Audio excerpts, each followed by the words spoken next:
Look up at the night sky, and you'll see stars that seem almost identical at first glance. But what if I told you these tiny points of light hide a secret so vast it shapes the entire universe? Some stars are so small they could fit inside our solar system with room to spare, while others are so enormous they make our sun look like a speck of dust. Why does nature create stars in such wildly different sizes? The answer lies in something called the stellar mass spectrum, a cosmic rulebook that determines how stars are born, live, and die. This isn't just about distant suns, it's the key to understanding where planets form, where life might exist, and even how galaxies evolve. Stick with me, and by the end of this journey, you'll never look at the night sky the same way again.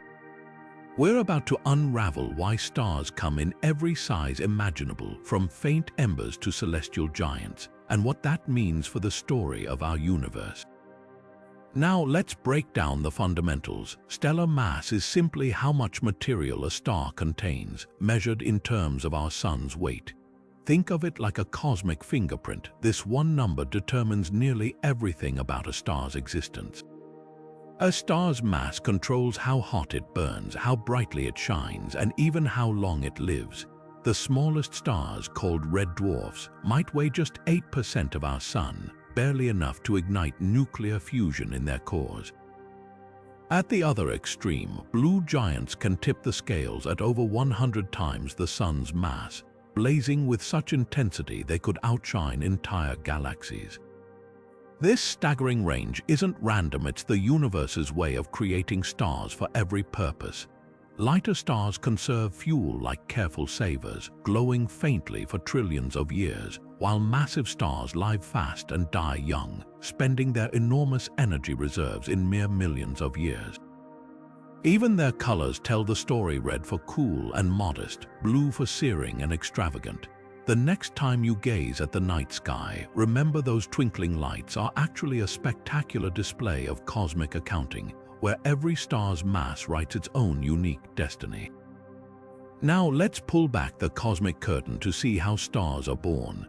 Picture a vast, dark cloud floating in space, a molecular cloud packed with gas and dust so thin you could pass through it unnoticed. Yet within this seemingly empty haze, gravity begins its quiet work. Tiny pockets of gas start to clump together, pulled by their own weight. As more material gathers, the pull grows stronger and the cloud's core becomes denser and hotter. But gravity doesn't work alone. Turbulence, those chaotic swirls and currents within the cloud, plays a key role, stirring the gas into knots where stars can take root. Think of it like cream swirling in coffee, creating pockets where gravity can gain the upper hand. Meanwhile, the density of the gas determines how much material is available to feed the growing protostar. Too little and the star stays small enough and it balloons into something massive. Over thousands of years, the core collapses under its own weight, heating up until nuclear fusion ignites. A star is born. The initial mass of that protostar, set by the delicate balance of gravity, turbulence, and gas density, will dictate its entire life story. From dim red dwarfs to blazing blue giants, every star's journey begins in these chaotic, invisible nurseries. And just like that, the universe adds another light to its endless tapestry. Next, we'll explore the cosmic rulebook that decides how many stars of each size are born, the initial mass function. Now, let's turn our attention to the cosmic rulebook that shapes the destiny of stars, the initial mass function. Imagine the universe as a grand factory, producing stars in every size imaginable. But here's the fascinating part: it doesn't do so randomly. Instead, it follows a predictable pattern, almost like a recipe, and that's where the initial mass function comes in. The initial mass function is essentially the universe's way of deciding how many stars of each size will be born. Think of it like a cosmic census, tallying up how many red dwarfs, sun-like stars, and blue giants will emerge from a stellar nursery. What's truly remarkable is that this pattern holds true across galaxies, from our own Milky Way to the farthest reaches of space. Whether in a bustling star-forming region or a quiet corner of the cosmos, the distribution of star masses follows this same universal trend.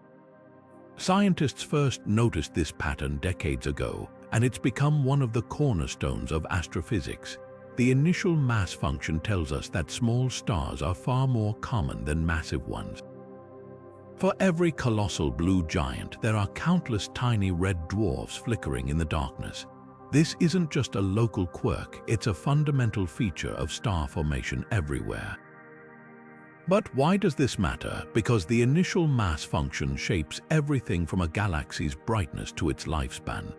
More small stars mean longer-lived stellar populations, while a handful of massive stars can flood their surroundings with light and heavy elements before exploding in spectacular supernova. It's a delicate balance that influences how galaxies evolve over billions of years. Next, we'll dive into the smallest members of the stellar family, brown dwarfs, and explore why they're often called the failed stars of the cosmos. Now, let's step into the curious world of brown dwarfs, the cosmic underdogs that never quite made it as full-fledged stars. These objects sit right on the edge of stardom, too massive to be planets, but not quite massive enough to ignite the nuclear fusion that powers true stars. Picture a brown dwarf as a celestial almost was. It forms just like a star collapsing from a cloud of gas and dust, but it never reaches the critical mass needed to fuse hydrogen in its core. Instead, it flickers with a faint glow powered briefly by the fusion of deuterium, a heavier form of hydrogen. But this fuel runs out quickly, leaving the brown dwarf to cool and dim over time, like an ember fading in the dark. What makes brown dwarfs so intriguing is their place in cosmic classification. They blur the line between stars and planets. Some are hot enough to resemble the smallest stars, while others are so cool they could almost pass for gas giants. Astronomers often call them failed stars, but that label doesn't do them justice. Brown dwarfs are their own unique class of objects, offering clues about how both stars and planets form. Interestingly, brown dwarfs can be surprisingly common. They're harder to spot than stars because of their dim glow, but surveys suggest they might be nearly as numerous as stars in our galaxy. Some even wander alone through space, untethered to any solar system, while others orbit stars as distant companions. So why do brown dwarfs matter? They help us understand the lower limits of star formation. By studying them, we learn more about how gravity shapes objects across the cosmic scale, from the tiniest planets to the mightiest stars. Up next, we'll meet the true stars at the small end of the spectrum, the red dwarfs, and discover why they're the unsung heroes of the universe. Now, let's turn our attention to the true stars at the smallest end of the spectrum, the red dwarfs. These tiny titans may not be the flashiest stars in the cosmos, but they are by far the most numerous. In fact, red dwarfs make up about 3/4 of all the stars in our galaxy, quietly outnumbering every other type combined. What makes red dwarfs so special is their incredible efficiency.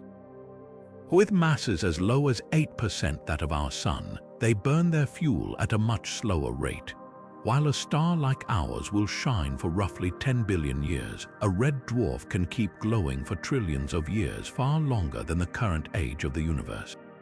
That means every red dwarf ever born is still shining today with no end in sight. Their dim, reddish glow comes from their cooler surface temperatures, but don't let that fool you. Red dwarfs can be surprisingly active, often unleashing powerful flares that blast their surroundings with intense radiation. This makes them both fascinating and challenging for astronomers searching for habitable planets. A planet orbiting a red dwarf would need to be very close to stay warm enough for liquid water, but that also means it would be bombarded by stellar eruptions.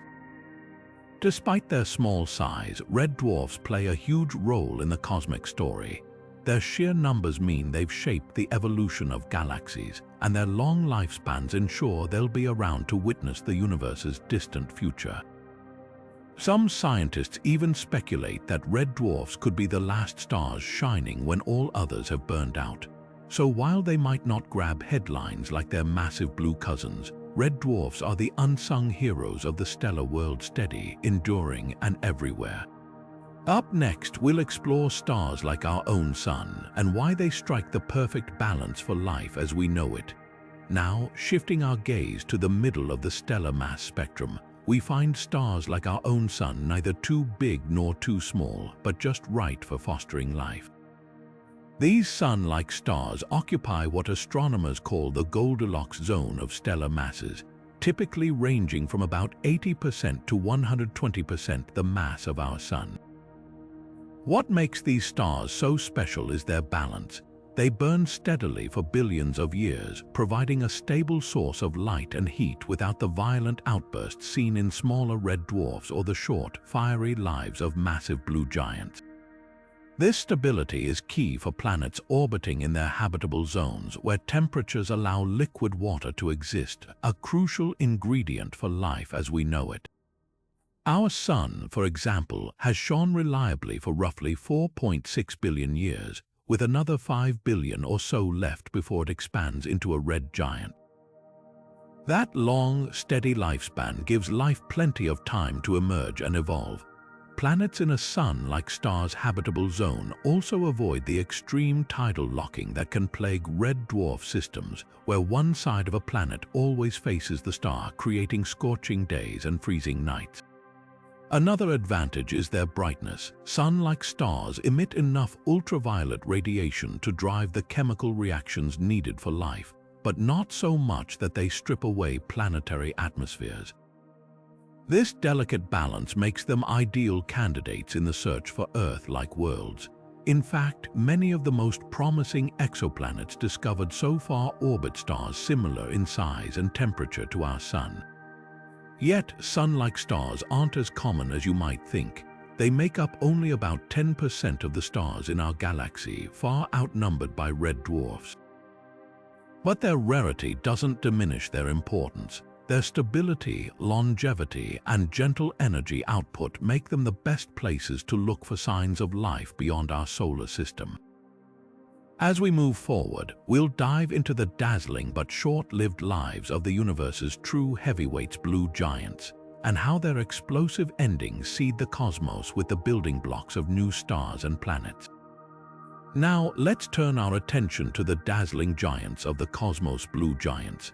These stars are the rock stars of the universe, burning bright and fast, leaving a lasting impact in their relatively short lives. Blue giants are massive, often weighing in at 10 to 50 times the mass of our Sun. Their sheer size means they burn through their nuclear fuel at an astonishing rate, shining with a brilliant blue-white light that can outshine entire galaxies of smaller stars. But this incredible luminosity comes at a cost. Their lifespans are measured in mere millions of years, a blink of an eye compared to the billions of years sun-like stars enjoy. What makes these stars truly remarkable is their role as cosmic forgers. The intense heat and pressure inside blue giants allow them to fuse elements far heavier than hydrogen and helium. Elements like carbon, oxygen, and even iron are cooked up in their cores, creating the building blocks for future stars, planets, and even life itself. When these massive stars finally reach the end of their short lives, they don't fade quietly, they go out with a bang. Their explosive deaths, known as supernova, scatter these heavy elements across space, enriching interstellar clouds with the raw materials needed for new star systems. In fact, many of the atoms in your body were once forged in the heart of a blue giant, blasted into space by a supernova long before our Sun was born. Despite their rarity making up less than 1% of all stars, blue giants have an outsized influence on the universe. Their light guides astronomers studying distant galaxies, and their explosive ends shape the chemical makeup of future generations of stars. Next, we'll explore the absolute titans of the stellar world, supergiants and hypergiants, and how they push the limits of what a star can be. Now, stepping even further into the realm of extremes, we encounter the true titans of the cosmos, supergiants and hypergiants. These colossal stars push the boundaries of what we thought possible, dwarfing even the mighty blue giants we just discussed. Imagine a star so massive that it could swallow our entire solar system without breaking a sweat. Supergiants and hypergiants occupy the very top of the stellar mass spectrum, with some reaching hundreds of times the mass of our Sun. Their sheer size makes them incredibly unstable, constantly teetering on the edge of self-destruction. Unlike smaller stars, which maintain a delicate balance between gravity pulling inward and radiation pushing outward, these behemoths struggle to hold themselves together. The instability doesn't stop there. Hypergiants in particular are so massive that they shed enormous amounts of material through violent stellar winds, losing chunks of their mass equivalent to an entire Earth every year. This constant shedding creates vast, glowing shells of gas around them, making them some of the most visually stunning objects in the night sky. But their beauty is fleeting. These stars burn through their fuel at an almost unimaginable rate, living for only a few million years at most. When these cosmic giants finally reach the end of their lives, they don't just explode, they detonate in some of the most powerful events in the universe. Supernovae from supergiants are already spectacular, but hypergiants can produce hypernova, explosions so intense they outshine entire galaxies for weeks. These cataclysmic events don't just scatter heavy elements into space, they also create the conditions for something even more extreme: black holes. In fact, the collapse of a hypergiant's core is one of the leading ways supermassive black holes are thought to form. These gravitational monsters lurking at the centers of galaxies may owe their existence to the dramatic deaths of these stellar titans. What's truly mind-bending is that despite their rarity, supergiants and hypergiants have shaped the universe in ways we're only beginning to understand. Their light travels across cosmic distances, helping us map the farthest reaches of space, while their explosive deaths seed the cosmos with the elements that make life possible. Next, we'll explore why stars can't keep growing indefinitely and the cosmic rule that puts a hard limit on their size. But here's the cosmic catch: even these monstrous stars can't grow forever. There's a fundamental law of physics that puts a hard cap on how massive a star can become, and it all comes down to a delicate tug of war between two opposing forces. Picture this: gravity is constantly pulling a star's material inward, trying to collapse it, while the intense radiation from nuclear fusion pushes outward, resisting that collapse. For most stars, this balance holds steady for billions of years. But as a star grows more massive, its core burns hotter, producing unimaginable amounts of radiation.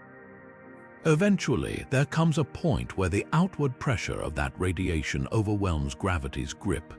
This tipping point is known as the Eddington Limit, the maximum mass a star can reach before it starts blowing itself apart. Think of it like trying to inflate a balloon past its bursting point. No matter how much you try, the balloon can only stretch so far before it pops. Similarly, a star can't keep piling on mass indefinitely because the radiation it generates would tear its outer layers away. For stars made of typical cosmic material, this limit sits around 150 times the mass of our Sun. Beyond that, the star's own brilliance becomes its downfall, ejecting material so violently that it can't hold onto its size. This isn't just theoretical. We've observed stars bumping up against this limit. Some hypergiants flirt with the Eddington boundary, shedding colossal amounts of mass in fierce stellar winds as they struggle to contain their own energy. And if a star somehow manages to briefly exceed this limit, say by colliding with another star, the excess material doesn't stick around for long. The resulting outbursts can be spectacular, but the star quickly settles back into equilibrium. What's fascinating is that the Eddington Limit isn't just about mass. It also depends on a star's composition. Stars with fewer heavy elements, like the first generation of stars in the universe, might have pushed this boundary further, potentially growing even more massive before hitting their breaking point. But even then, the laws of physics ensure that no star can truly grow infinitely. So while the universe allows for staggering stellar giants, there's always a cosmic rulebook keeping them in check. Next, we'll dive into how these massive stars lose mass over time, and why even the mightiest stars can't hold onto their glory forever. Now, let's take a closer look at how even the mightiest stars can't escape the inevitable losing mass over time.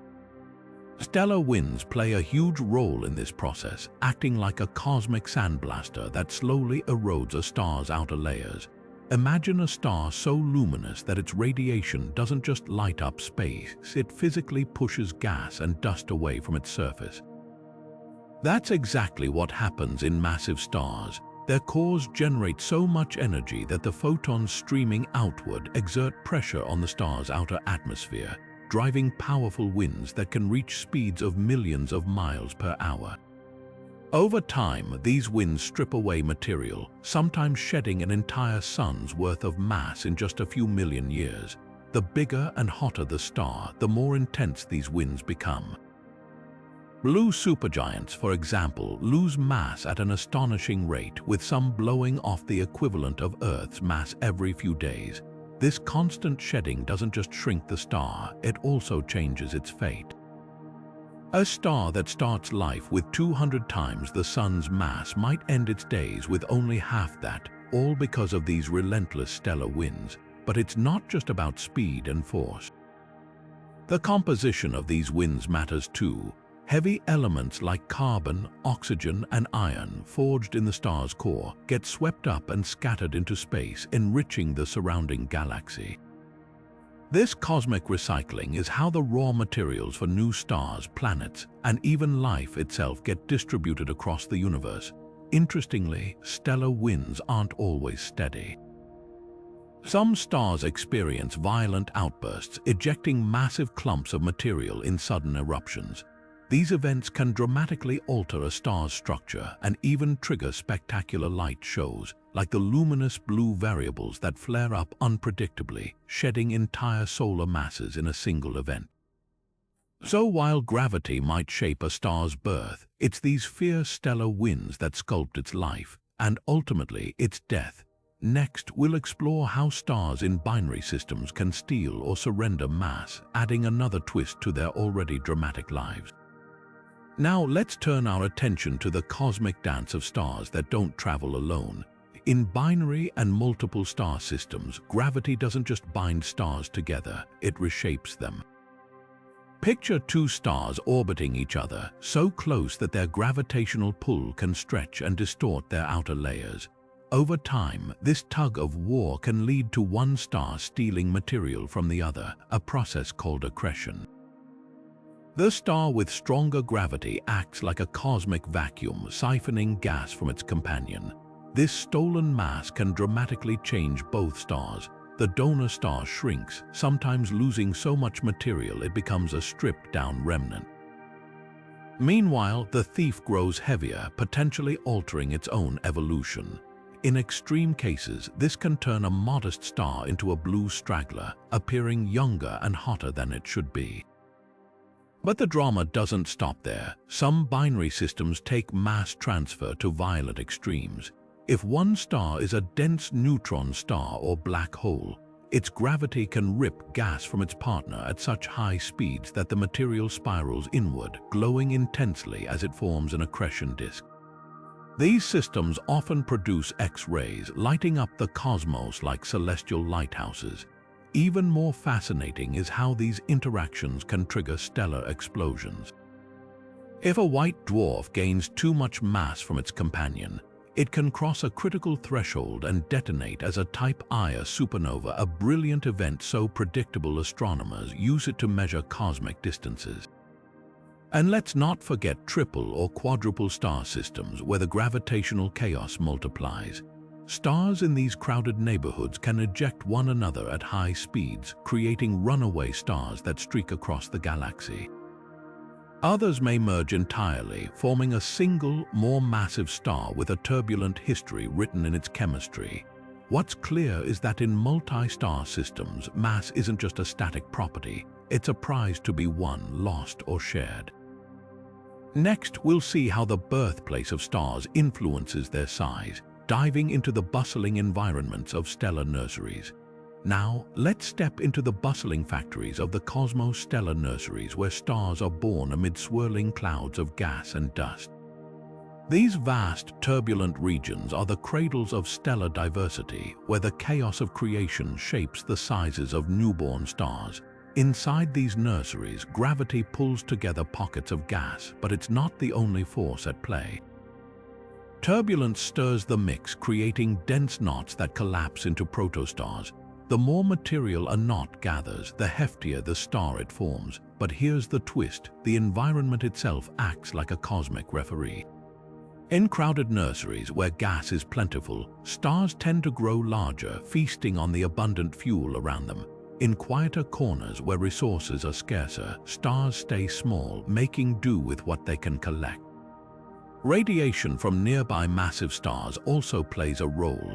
Imagine a newborn giant star flicking on a cosmic blowtorch. Its intense light and stellar winds can heat or even blow away nearby gas, starving smaller stars of material before they've had a chance to grow.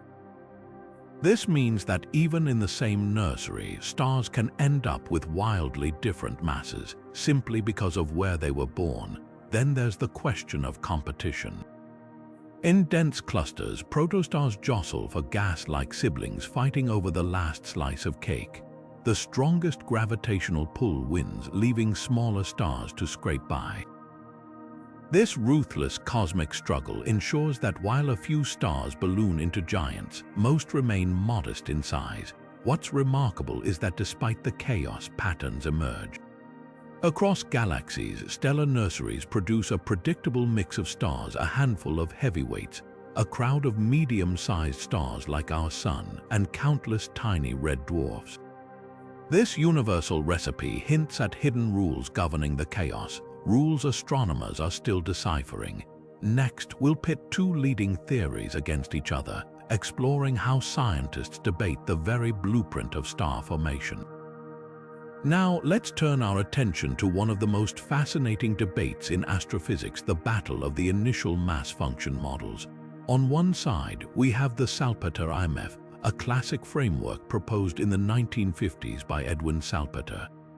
This model suggests that when stars form, there's a simple, predictable pattern. For every massive star born, there are far more low-mass stars. Picture it like a cosmic pyramid with a few giants at the top and a vast base of tiny red dwarfs. Salpeter's model worked well for decades, especially for stars heavier than our Sun. But as telescopes improved, astronomers noticed gaps. Enter the Chabrier IMF, a more modern take developed in the early 2000s. This model tweaks the recipe, arguing that the distribution isn't as steep as Salpeter thought. Instead, it proposes a flatter curve for low-mass stars and brown dwarfs, meaning there are slightly more medium-sized stars in the mix than Salpeter predicted. Think of it like adjusting the ingredients in a cake. Chabrier's version has a bit less flour and a touch more sugar, changing the texture just enough to match what we actually see in the universe. So why does this debate matter? Because the initial mass function isn't just a cosmic head count, it's a blueprint for how galaxies evolve. If Salpeter is right, galaxies should have more red dwarfs which burn slowly and live for trillions of years. But if Chabrier's model holds, there are more Sun-like stars, which could mean more habitable planets over time.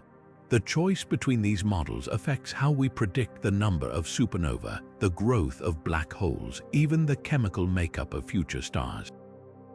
Here's where it gets tricky. Both models have their strengths. Salpeter's simplicity makes it a go-to for rough estimates, while Chabrier's finer details align better with cutting-edge observations of star clusters.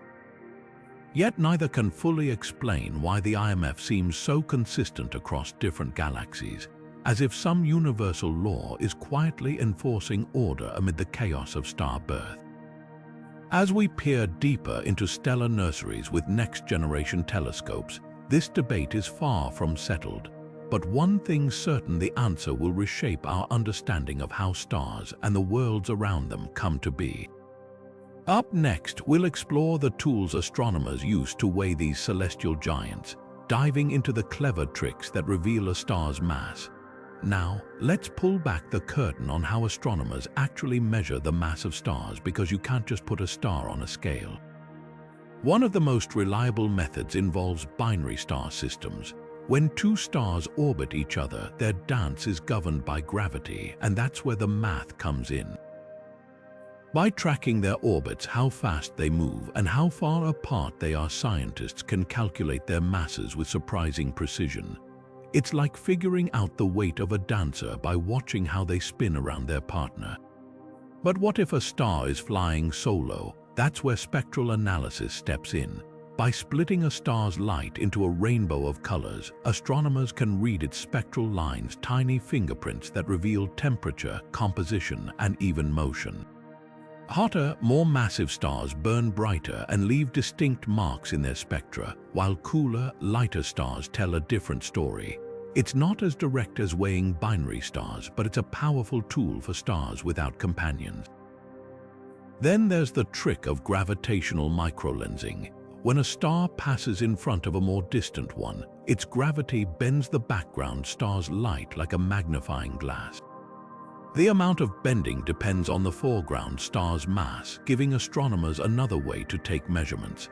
It's rare and requires perfect timing, but when it works, it's like catching a star red-handed in the act of warping space itself. And let's not forget about pulsating stars. Some stars rhythmically expand and contract like cosmic heartbeats. The speed and intensity of these pulses are tied to the star's mass. The heavier the star, the slower it tends to pulse. By studying these patterns, astronomers can estimate mass even for stars thousands of light years away. Each of these techniques has its limits, but together they paint a detailed picture of the stellar mass spectrum. Up next, we'll see how scientists use computer simulations to recreate the chaos of star formation, and why virtual stars are just as important as the real ones. Now, let's step into the digital universe where scientists recreate the birth of stars not in telescopes, but inside supercomputers. Imagine trying to predict how a whirlwind of gas and dust will collapse into a star. It's messy, it's chaotic, and it's nearly impossible to observe in real time. That's where computer simulations come in. By feeding the laws of physics into powerful algorithms, researchers can model how tiny fluctuations in a molecular cloud snowball into stars of wildly different sizes. These simulations are like cosmic time-lapse videos. They show how gravity tugs gas into dense clumps, how turbulence stirs the pot, and how heat and pressure eventually ignite nuclear fusion. One of the biggest revelations: randomness plays a huge role. A slight nudge in density here or a swirl of gas there can mean the difference between a puny red dwarf and a blazing blue giant. Without these virtual experiments, we'd miss the hidden domino effects that shape stellar diversity. But here's the catch: even the best simulations are simplifications. They can't capture every atom in a star-forming cloud. That would take more computing power than exists on Earth. Instead, scientists use clever shortcuts, like zooming in on key regions or approximating small-scale physics. It's a bit like sketching the outline of a storm before filling in the details. Yet despite these limits, simulations have cracked open mysteries, like why most stars are born small and why a rare few grow monstrous. And the breakthroughs don't stop there. By tweaking variables like the cloud's initial temperature or magnetic fields, researchers can test how different environments sculpt stellar masses. For example, simulations suggest that metal-rich clouds packed with heavy elements tend to fragment into more stars, while pristine clouds might birth fewer but heftier ones. It's a virtual playground for testing theories that telescopes alone can't prove.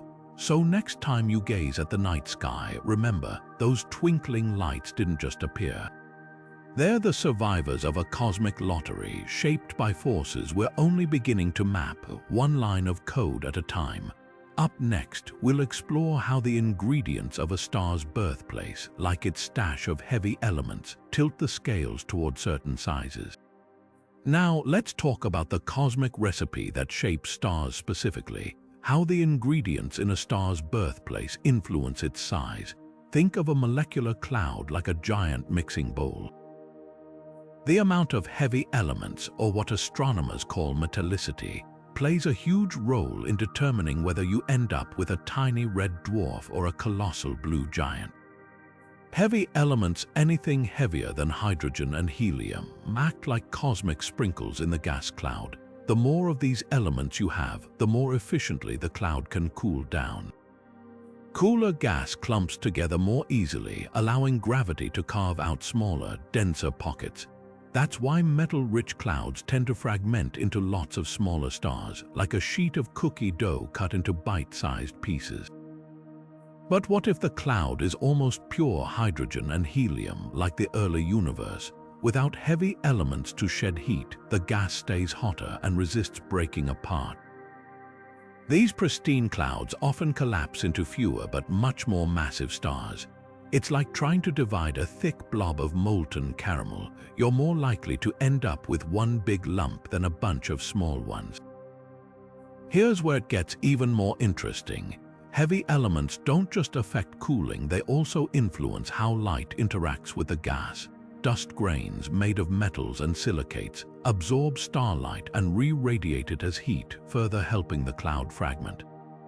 This feedback loop means that in metal-rich environments, stars tend to form in greater numbers but with smaller average masses. Observations back this up too. In younger galaxies where heavy elements are scarce, we see fewer stars overall but a higher proportion of giants. Meanwhile, older galaxies like ours, brimming with metals, produce loads of modest-sized stars. It's a subtle but powerful way the universe's chemical history leaves its mark on the stellar mass spectrum. So next time you hear about a star's metallicity, remember, it's not just a detail in a textbook. It's one of the invisible hands sculpting the dazzling variety of stars lighting up the cosmos. Up ahead, we'll dive into the wild lives of stars that get kicked out of their stellar nurseries, shedding mass along the way. Now, let's shift our gaze to the cosmic outcast stars that don't stick around in their stellar nurseries. Picture a bustling star cluster where gravitational tugs of war can fling stars into the void at breathtaking speeds. These runaway stars are the rebels of the galaxy, ejected so violently they often leave part of themselves behind. How does this happen? Imagine a tight-knit group of stars orbiting each other. When a particularly massive star swings too close to a pair of siblings, the gravitational chaos can slingshot one of them outward like a stone from a sling. These ejections aren't gentle. Some stars rocket away at over 100,000 miles per hour, fast enough to escape their galaxy entirely. But speed isn't the only consequence. The sudden jolt can strip away layers of a star's outer material, like a gust of wind tearing at a flag. For massive stars, this mass loss is especially dramatic. Their fierce stellar winds, already blowing material into space, get a turbocharged boost from the ejection. The result, a star that's not just running away but also shedding weight on the go. Astronomers have spotted these fugitives across the Milky Way. Some, like the famous runaway star Zeta Ophiuchi, plow through interstellar gas so fast they create glowing bow-shocks, cosmic waves that ripple ahead of them like the prow of a speeding ship. Others, ejected from supernova explosions, carry the scars of their violent origins, missing chunks of their original mass. What's fascinating is how these runaways challenge our ideas about stellar life cycles. A star that's lost significant mass won't age the same way as its sedentary siblings. It might skip certain phases or meet its end sooner, altering the cosmic balance of elements it scatters into space. Up next, we'll explore the quiet after the storm, the fate of stars that don't get ejected but instead burn steadily, leaving behind remnants that defy imagination. Now, let's turn our attention to the quiet, glowing embers of the cosmos, white dwarfs, the final chapter for stars like our Sun. After billions of years of burning bright, these stars exhaust their nuclear fuel and shed their outer layers, leaving behind a dense, Earth-sized core. What's remarkable is how a star's mass shapes its fate. For Sun-like stars, the journey ends not with a bang but with a slow fade.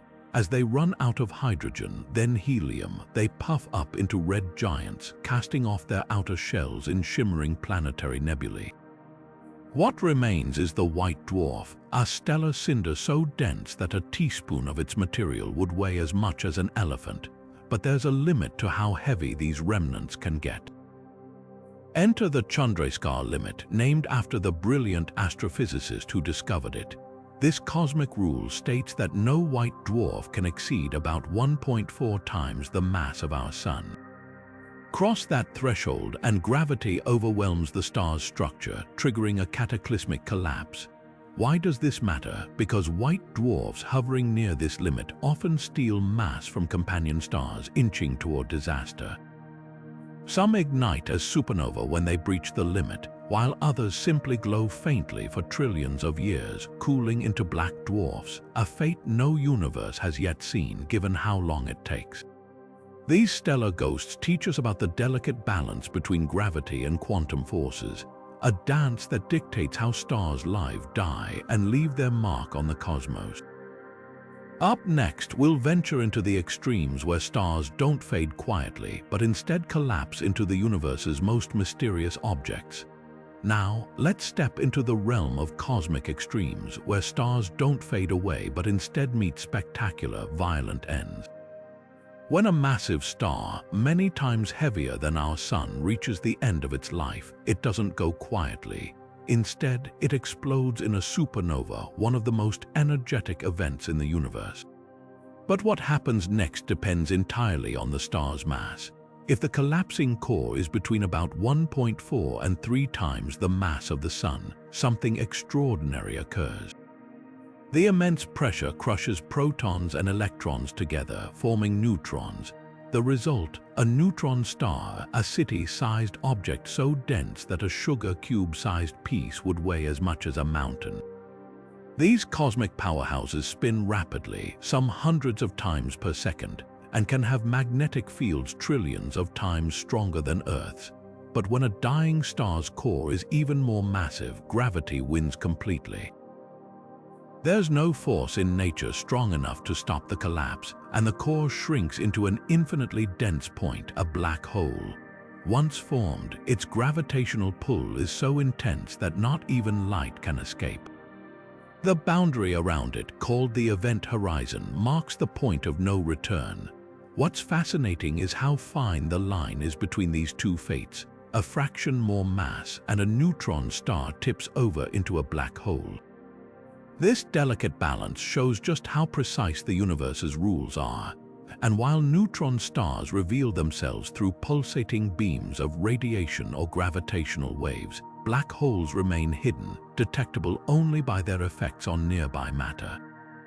These remnants are more than just cosmic curiosities, they're laboratories for testing the laws of physics under conditions we can't recreate on Earth. From warping spacetime to forging heavy elements, they shape the universe in ways we're only beginning to understand. Next, we'll explore an even more explosive fate when stars don't just collapse, but vanish entirely in a blaze of glory. Now, let's turn our attention to one of the most extreme and rare events in the cosmos: pair instability supernova. Imagine a star so massive, so unstable, that it doesn't just collapse or leave behind a remnant, it completely obliterates itself in a cataclysmic explosion. These aren't your typical supernova. We're talking about stars with masses between 100 and 300 times that of our Sun, where the laws of physics take a dramatic turn. Here's what happens. In the core of these ultra-massive stars, temperatures and pressures become so extreme that gamma-ray photons, the most energetic form of light, start behaving in a bizarre way. Instead of just bouncing around, they spontaneously transform into pairs of electrons and their antimatter counterparts, positrons. This process, called pair production, robs the core of its internal pressure. Without that pressure pushing outward, gravity takes over and the star begins to collapse. But here's the twist. As the core collapses, temperatures skyrocket even further, reigniting runaway nuclear fusion. This sudden burst of energy doesn't just halt the collapse, it triggers a titanic explosion so powerful that the entire star is blown apart, leaving nothing behind.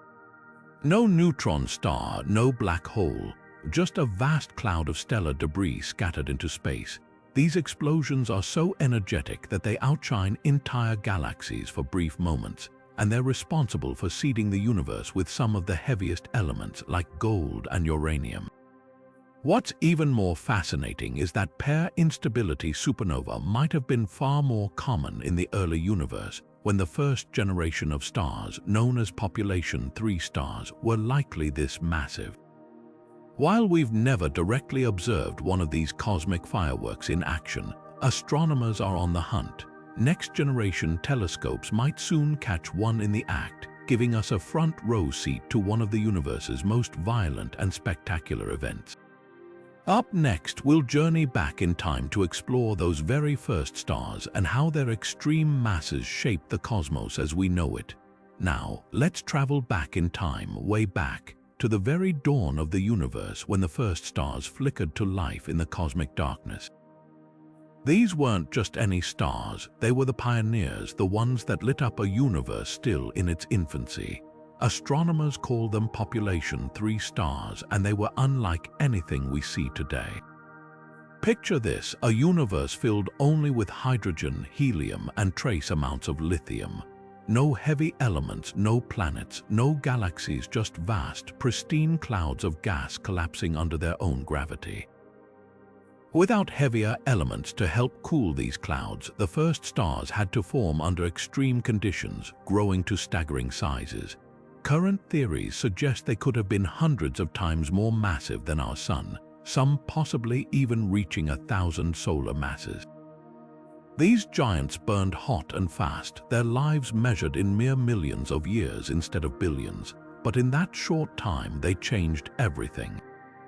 Their intense ultraviolet radiation ionized the surrounding hydrogen, a process called cosmic reionization, which helped transform the universe from opaque to transparent. And when they died, their cataclysmic explosions, possibly as pair instability supernova, spewed the first heavy elements into space, seeding the cosmos with the building blocks for future stars, planets, and even life.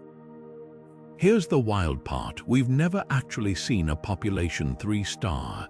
They're all long gone, their light too faint and distant for our current telescopes to detect.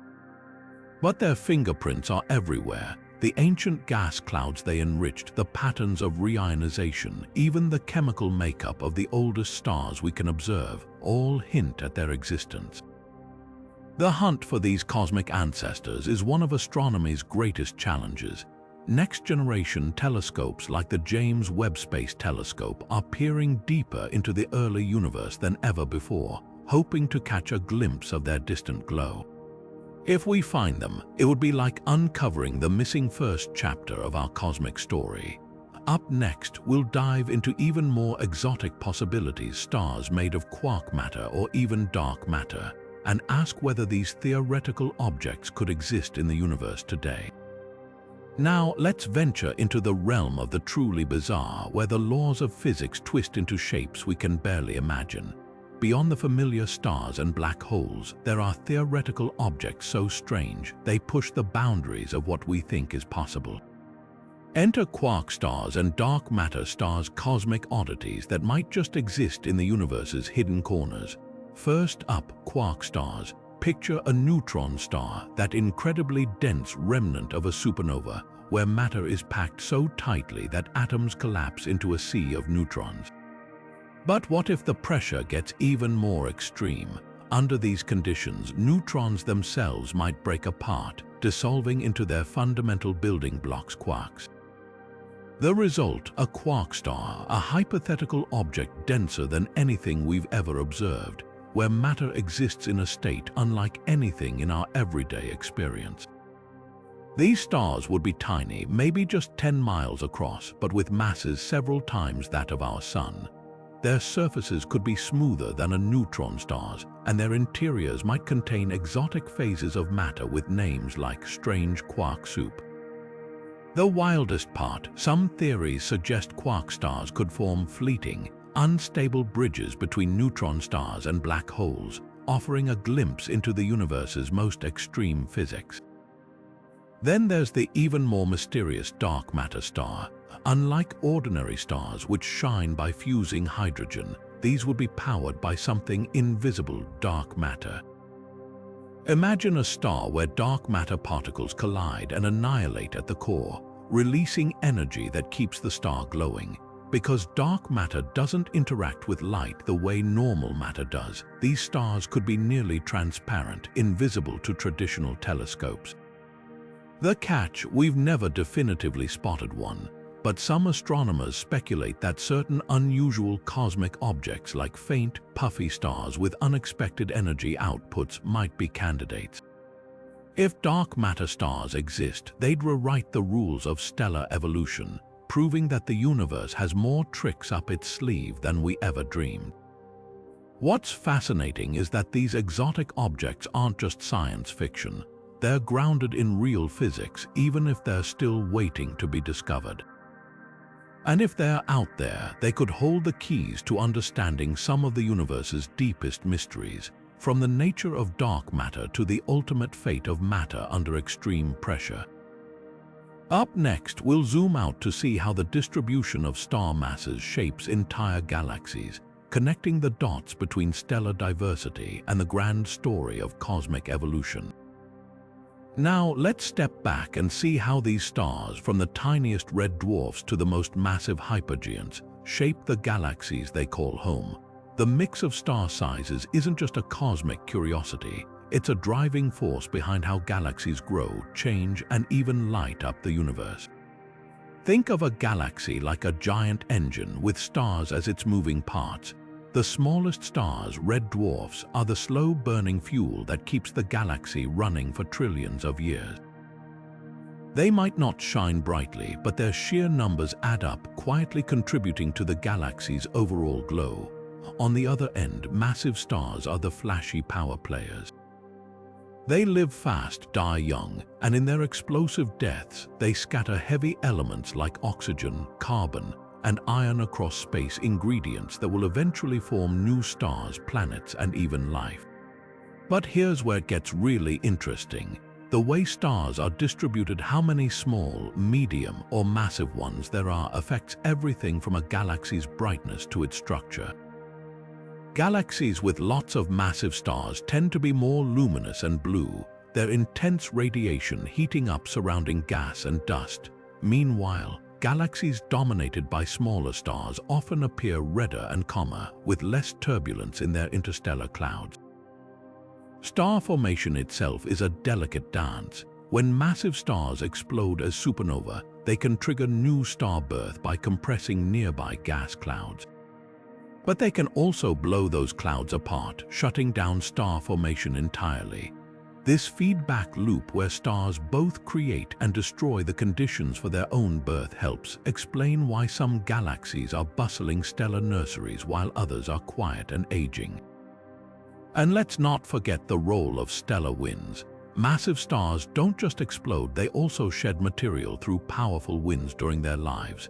These winds carry energy and heavy elements into space, enriching the galaxy's chemistry and influencing future generations of stars. Over billions of years, this cycle of birth, death, and recycling shapes the galaxy's evolution, determining whether it becomes a spiral full of young stars or an elliptical galaxy where star formation has mostly ceased. So the next time you look at a galaxy, remember, it's not just a collection of stars, it's a dynamic system where the smallest and largest stars each play a vital role, weaving together the story of cosmic evolution. Up next, we'll explore how a star's mass determines whether planets around it could ever harbor life, tying stellar diversity directly to the search for habitable worlds.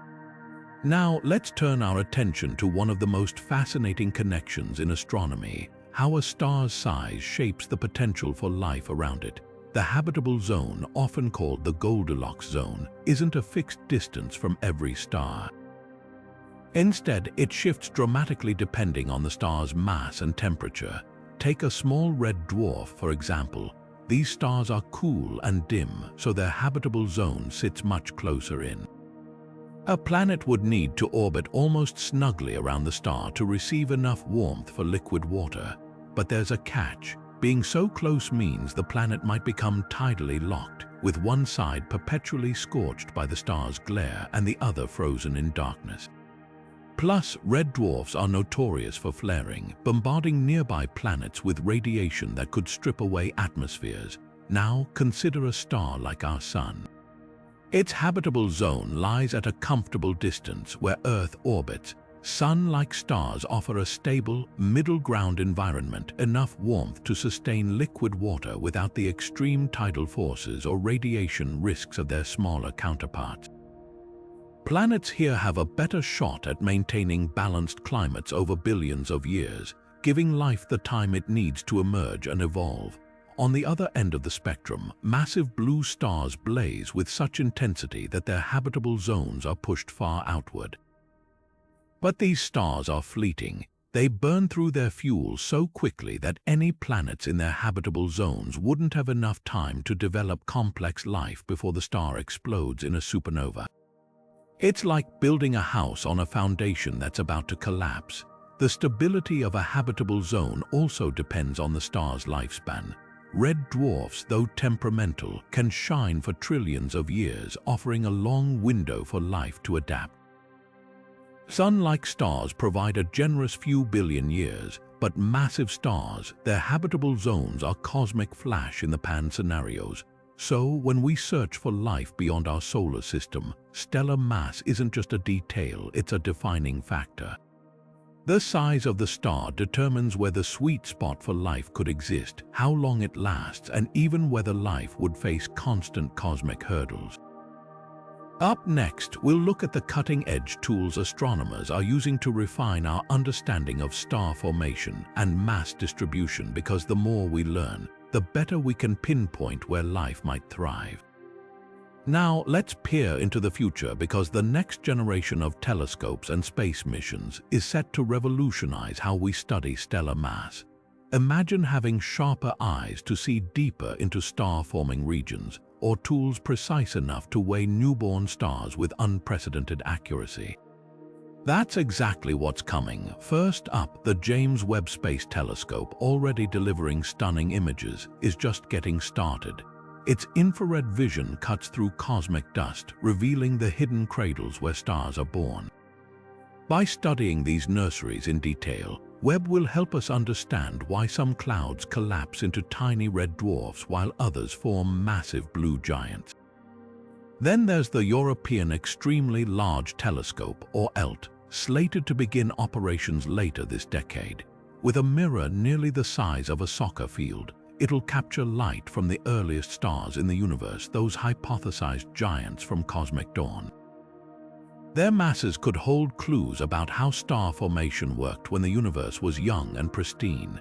Don't forget the Nancy Grace Roman Space Telescope, set to launch in the next few years. Its wide-field surveys will map millions of stars across our galaxy, spotting subtle patterns in their masses and distributions. This data could settle long-standing debates, like whether the initial mass function varies from one galaxy to another. And on the horizon, advanced gravitational wave detectors. When massive stars collide or explode, they send ripples through space-time. Future observatories could weigh these events indirectly, offering a new way to measure stellar masses in the most extreme environments. Each of these missions brings us closer to answering the big questions. Why do stars come in such a wide range of sizes? Is there a universal rule governing their birth, or does local chemistry play a bigger role than we thought? With every new tool, we're not just collecting data.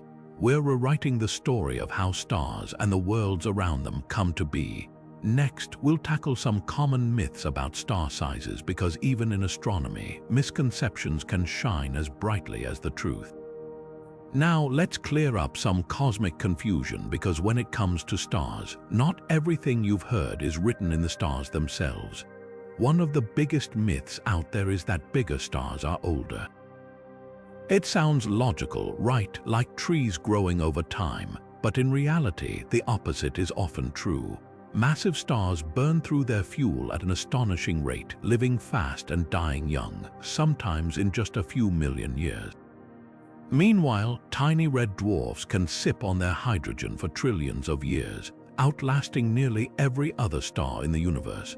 Another common mix-up is equating a star's mass directly with its brightness.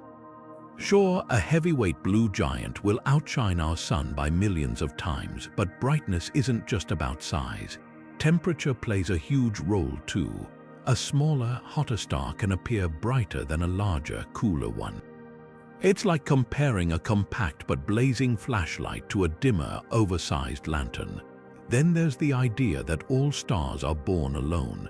While our sun is a solo act, most stars actually form in pairs or clusters, dancing through space together. Their masses can change over time too, thanks to stellar winds or even stealing material from a neighbor. So that lone wolf star you're picturing, it might have had a twin once. And let's not forget the myth that bigger stars always end as black holes. While it's true that the most massive stars often collapse into black holes, the fate of a star depends on more than just its starting weight. Factors like rotation, composition, and even luck can determine whether it becomes a neutron star, a black hole, or something in between. The universe loves variety, and stars are no exception.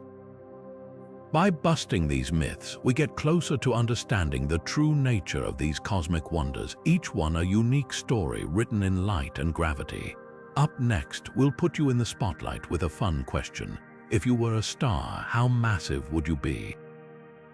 Now, let's have a little cosmic fun, because understanding stars isn't just about science, it's about imagination too. Ever wondered what kind of star you'd be if the universe had a say? Let's play with that idea. Picture this: if you're the type who thrives on energy, always in the middle of the action but burning out fast, you might be a blue giant, brilliant, intense, and living life in the fast lane. On the other hand, if you're steady, patient, and in it for the long haul, you're probably a red dwarf, quietly outlasting everyone else with your endless endurance. Maybe you're more like our sun, balanced, reliable, and just the right size to nurture life around you. Or perhaps you're a rare supergiant, larger than life, leaving a mark so big the universe can't ignore you. Here's the twist: just like stars, people aren't stuck in one category forever. You might start small and grow, or shine bright early before settling into a calmer rhythm. The beauty of the stellar mass spectrum is its diversity, and the same goes for us. So which star are you? Drop your thoughts in the comments below. We'd love to hear your cosmic alter ego. And who knows, maybe you'll see the night sky a little differently next time you look up. Coming up, we'll take a step into the world of science fiction and see how movies get stars right or wildly wrong. Now, let's shift our gaze from the real cosmos to the silver screen, where stars often shine a little differently. Science fiction loves to play with the idea of massive, dramatic stars, but how often does it get the science right? Take the Death Star from Star Wars, for example. It's a moon-sized superweapon, but in reality, no star or artificial construct could sustain that kind of structure without collapsing under its own gravity. Real stars are held together by a delicate balance of forces, not metal plating. Then there's the way movies often show stars as static, unchanging backdrops. In truth, stars like red giants or blue supergiants are dynamic, evolving objects with turbulent surfaces and violent stellar winds. A star like our sun might seem calm, but even it has flares and sunspots that would make any sci-fi disaster movie look tame. Some films do get creative with stellar physics, like in Interstellar, where a black hole's accretion disk is depicted with stunning accuracy. But even then, the time dilation near Gargantua is exaggerated for dramatic effect. Real astrophysics is strange enough without Hollywood's embellishments. Books often fare better with hard sci-fi authors like Arthur C. Clarke or Kim Stanley Robinson taking pains to respect real stellar mechanics. But even they sometimes bend the rules for storytelling, like imagining habitable planets around white dwarfs, which would be a radiation-filled nightmare in reality. The funniest part, some of the most out-there sci-fi concepts like rogue stars hurtling through galaxies are actually real. Nature doesn't need to exaggerate to be awe-inspiring. So next time you see a star in a movie, ask yourself, is this science or spectacle? The answer might surprise you. And with that, we've reached the end of our cosmic journey. But before we go, let's take one last look at why all this matters. As we wrap up our journey through the stellar mass spectrum, let's take a moment to reflect on what we've uncovered. Stars aren't just random points of light, they come in a breathtaking variety of sizes, each with its own story. From the tiny, long-lived red dwarfs to the colossal blue giants that blaze brightly but briefly, this diversity is what makes our universe so dynamic. The mass of a star dictates nearly everything about it: how hot it burns, how long it lives, and even how it dies. Whether it's a humble brown dwarf that never quite ignited or a hypergiant on the verge of a cataclysmic supernova, each star plays a role in the cosmic tapestry. And let's not forget the science behind it all. The initial mass function shows us that star sizes aren't random but follow a predictable pattern across galaxies. Stellar nurseries, gravitational interactions, and even metallicity all shape how stars are born and evolve. So the next time you gaze up at the night sky, remember, you're not just seeing stars. You're witnessing an entire spectrum of cosmic life, each one a testament to the forces that shape our universe. Whether you're spotting a faint red dwarf or the brilliant glow of a distant supergiant, there's always something new to discover. If this journey through the stars has sparked your curiosity, don't stop here. Hit that subscribe button and ring the notification bell so you never miss our next cosmic adventure. And as always, keep looking up. The universe has so much more to show us.